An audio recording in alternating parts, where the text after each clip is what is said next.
আসসালামু আলাইকুম বন্ধুগণ। দেখেন আমার মুরগিগুলিরে সন্ধ্যার পরেও খাবার দিতে হয়, নাহলে ক্যাচ ম্যাচ করে তুললা বয়। দেখেন এই যে গম খাওয়াইতে হয়। এখন এই যে ভাইটাও আমার সাথে কাজ করে। দেখেন এই যে ভাবছি এগুলি একটা করে জব করে খেয়ে ফেলবো, কিন্তু এখন তো জব করতেছি না, কারণ এখন সবজি যে সস্তা, সবজি খাই পরেই জব করি। প্রতিদিন এটির যত্ন করতে হয়, সাথে তো আমার বাইটা আছিস। আমার পাটা নাড়ার সাথে সাথে ও হাজির, কই যাই না যাই কী করি তাই দেখতে চলে আসে। যাই হোক বন্ধুগণ, এই যে দেখেন এখন সবজি কত সস্তা, 40 টাকা দিয়ে কত সবজি কিনে ফেলেছি।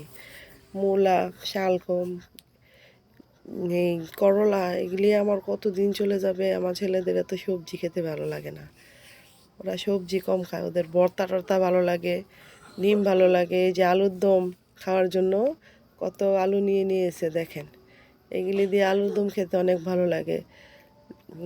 ঝুড়ির মধ্যে বাড়ি দিলে পরিষ্কার পরিষ্কার করে সিদ্ধ করে আলুর দম করে খাওয়াতে অনেক ভালো লাগে।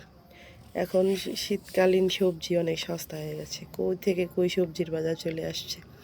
দেখেন ভাইটা আমার, বাইরে চলো, যত কিছুই হোক বাইরে যেতে হবে, ঘুরতে হবে, কান্নাকাটির শেষ নাই। বাইরে যাবে, মারে টানছে, নাম তো যাবেই না, এখন মার সাথে যাও।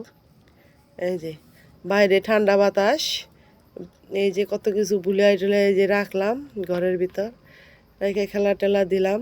এই তো বন্ধুগণ, আজ আমার শরীরটা তেমন একটা ভালো নেই, তাই আপনাদের সাথে কোনো কিছু শেয়ার করতে পারিনি আজ।